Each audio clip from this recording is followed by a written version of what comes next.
Oubliez la belle histoire.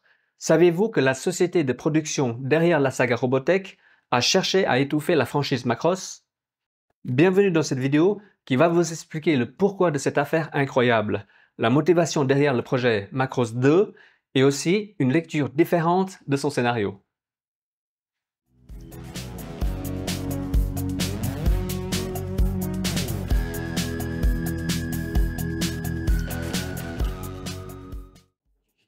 Bonjour à tous, bienvenue sur la chaîne, je suis Aïta.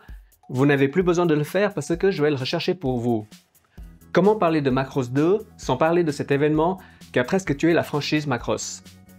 Gardez en tête que c'est le résumé d'une affaire juridique complexe qui a commencé en 1985 et qui a été résolue seulement en 2021. Une fois que vous aurez connaissance de cela, vous aurez un regard totalement différent de Macross 2, que cela soit avec les acteurs clés qui ont contribué à sa réalisation, mais aussi le synopsis.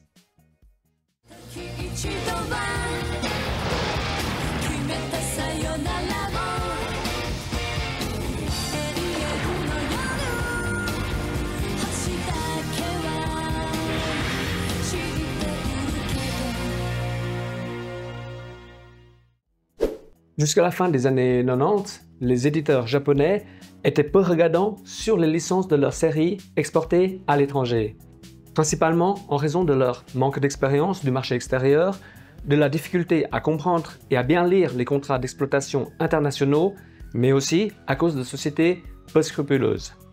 Cette vulnérabilité ou naïveté concernant la propriété intellectuelle ne se limitait pas au domaine des animés, mais touchait également les mangas, les jeux vidéo et d'autres secteurs. Par exemple, dans l'émission Culture Pub des années 90, un responsable d'une société de mode française avouait sans honte qu'elle envoyait des équipes au Japon pour copier les tendances vestimentaires.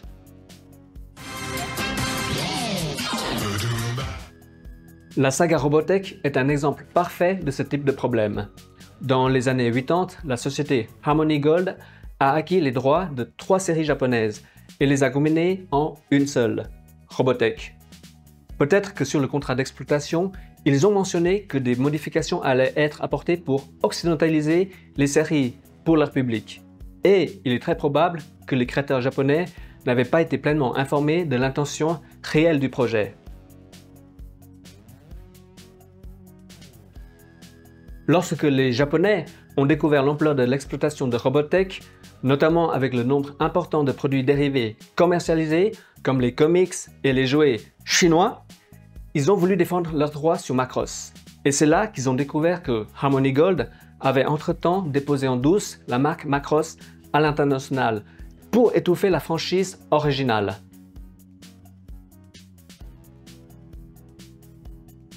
Cette action a été une grande source de problèmes. Par exemple, quand Macross Plus est sorti en 1995, l'éditeur AD Vision voulait le distribuer aux États-Unis. Sauf que Harmony Gold, avec leurs gros sabots, ont dit non. C'est à nous qu'il faut payer les droits. Pardon? Bah oui, pour eux, avoir déposé le nom Macross, c'était comme être le propriétaire. D'ailleurs, si vous regardez les crédits de Robotech, les noms des auteurs, dessinateurs, animateurs et compositeurs japonais ne sont pas mentionnés. Harmony Gold a fait comme si c'était eux qui avaient créé Robotech.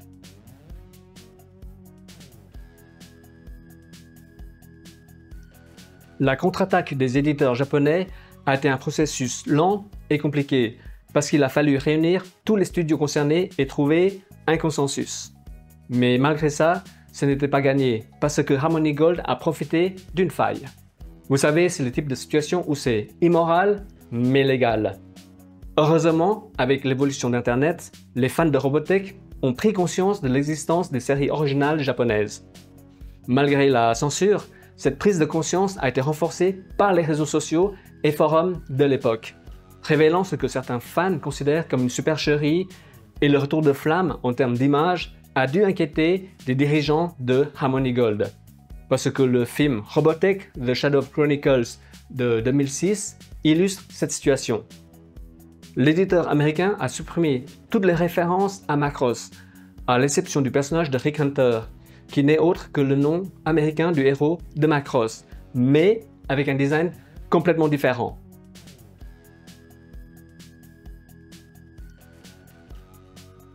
C'est finalement en 2021 qu'un accord a été trouvé entre les différentes parties. Harmony Gold, qui risquait gros en termes de réputation, a finalement accepté de céder les droits du nom Macross aux éditeurs japonais tout en conservant les droits sur sa propre saga Robotech. Les termes de l'accord incluent très probablement un dédommagement financier pour les éditeurs japonais ainsi que d'autres réparations.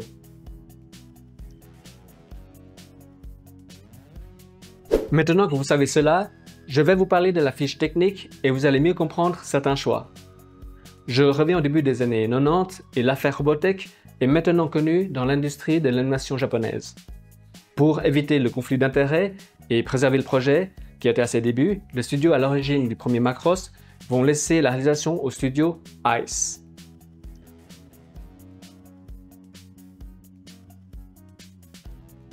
Pour assurer la cohérence avec l'univers de Macross, le scénario a été confié à Sukehiro Tomita, qui était déjà l'un des scénaristes du premier Macross. C'est un choix judicieux parce que sa connaissance de la série originale va garantir une adaptation fidèle.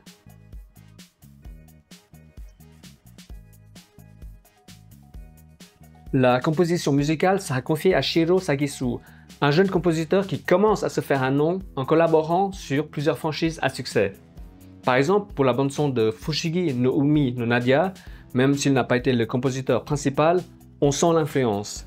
Je vous mets ici quelques extraits avec notamment le vocal de Macross 2 et le générique d'ouverture de Nadia.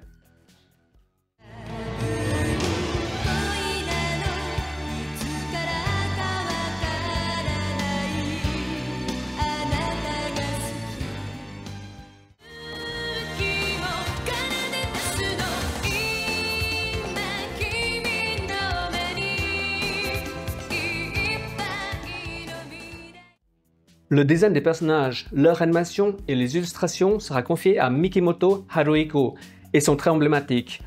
En gardant la patte graphique originale, l'objectif est de réveiller la nostalgie du premier Macross. Par contre, le design et l'animation des mechas ont été confiés à plusieurs dessinateurs de renom qui ont travaillé sur des franchises comme Gundam. Cette collaboration est remarquable parce que cela veut dire que le studio Sunrise a détaché plusieurs de ses spécialistes pour travailler sur une franchise concurrente. Cela montre l'importance du projet et par la même occasion une réponse forte de l'industrie de l'animation japonaise.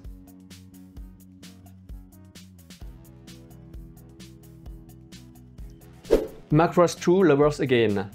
Le choix du titre n'est pas non plus un hasard. Si vous êtes observateur, chaque série Macross ne porte pas de chiffres, mais pas pour celle-là.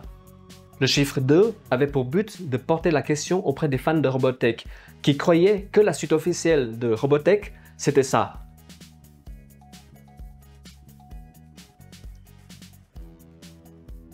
Pour une première découverte ou un revisionnage de la série, je recommande de commencer par les 6 OAV de la version japonaise. Vous comprendrez mieux pourquoi quand je vous parlerai du synopsis, mais sachez que plusieurs éléments comme les dialogues entre les personnages font allusion à l'affaire Robotech. Ensuite, pour les curieux, vous pouvez voir la version américaine qui a été remontée en un film de 2 heures et un doublage différent de la version japonaise pour éviter les problèmes avec Harmony Gold qui a la gâchette facile. Pour la petite histoire, ils ont aussi fait des misères à la franchise Battletech qu'ils ont accusé de plagiat sur Robotech alors que les gars ont eux-mêmes détourné la franchise Macross. Ouais, c'est l'hôpital qui se fout de la charité.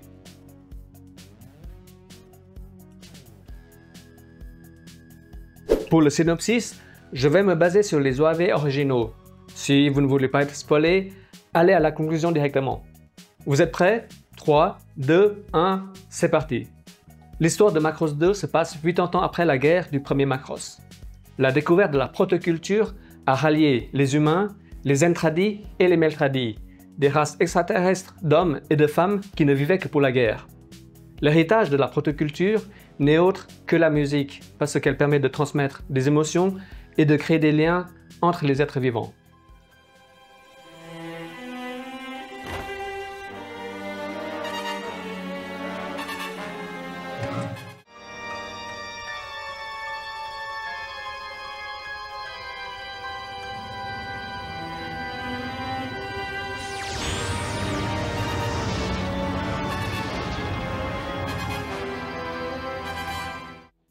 Cette paix va être interrompue par l'arrivée d'une flotte extraterrestre hostile.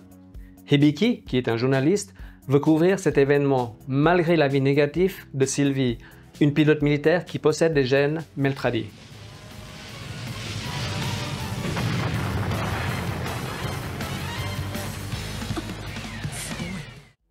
Au début, les forces de défense terriennes semblent pouvoir contenir la nouvelle invasion extraterrestre grâce au système de défense Minmay. Mais à la surprise générale, les nouveaux envahisseurs ripostent avec leur propre musique, en émulant des chants de guerre qui va conditionner leurs pilotes pour les pousser à combattre jusqu'à la mort.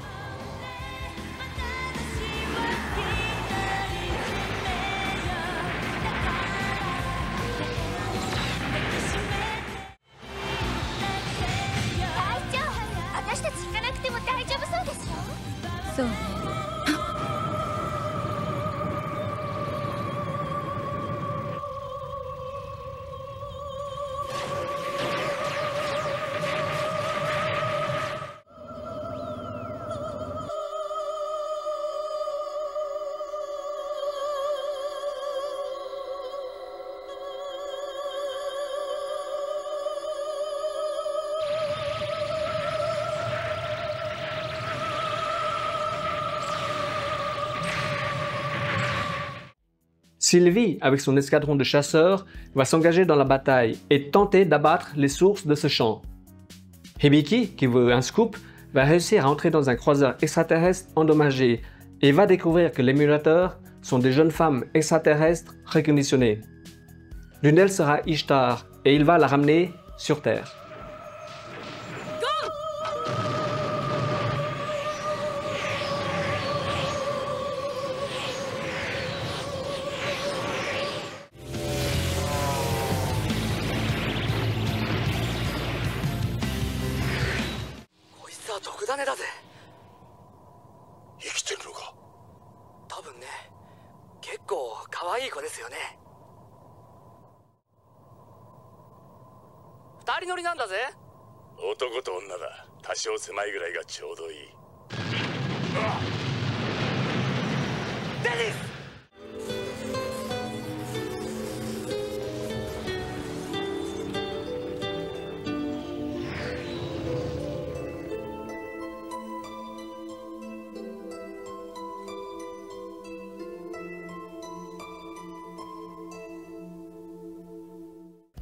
Ce geste va provoquer des séries d'événements qui rendent les 6 OAV de Macross 2 passionnants avec des retournements de situation et des révélations sur la protoculture. Avec d'un côté les antagonistes qui veulent retrouver leur émulateur, tandis que les forces terriennes veulent capturer et étudier Ishtar. Et au milieu, il y a Hibiki qui va faire de son mieux pour la protéger et l'aider à retrouver la mémoire. この少女はどこから来たのか、そしてなぜこの少女だけがマイクローンの姿だったのか、私響はその謎に深く迫っていきたいと思います。ゼントランダンスカルチャーマカエスケス。ダメか。エスケスタ。通じた。ダンスカルチャーでワルト。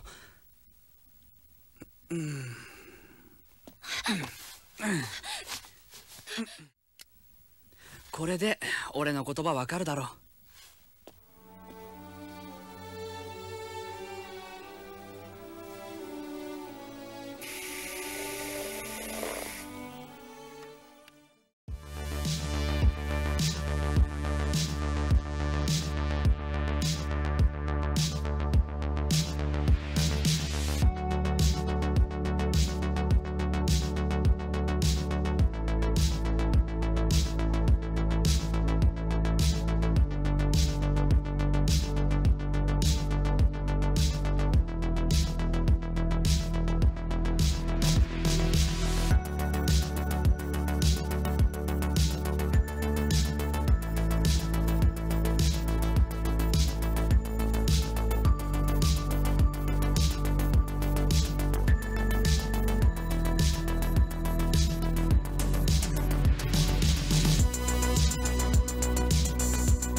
Je vais m'arrêter là avec le synopsis.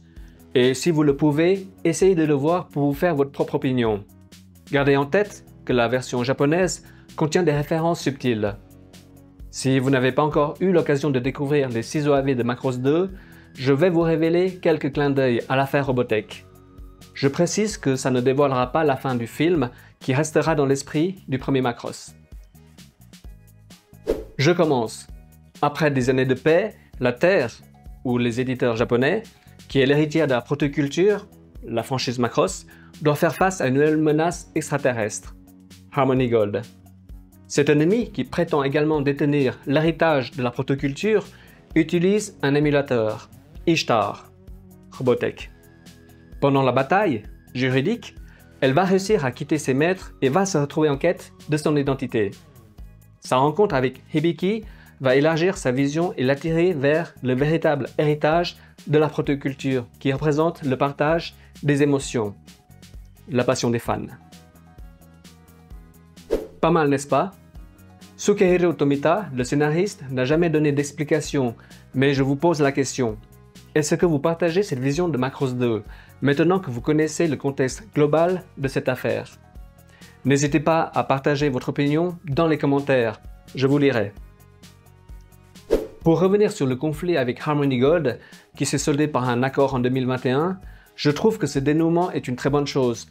Pas uniquement pour les éditeurs japonais, mais plus pour les fans de Macross et de Robotech, qui méritent de profiter de leur passion.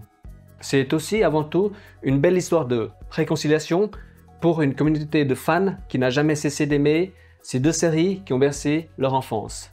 Et je pense que c'est ça le plus important, non?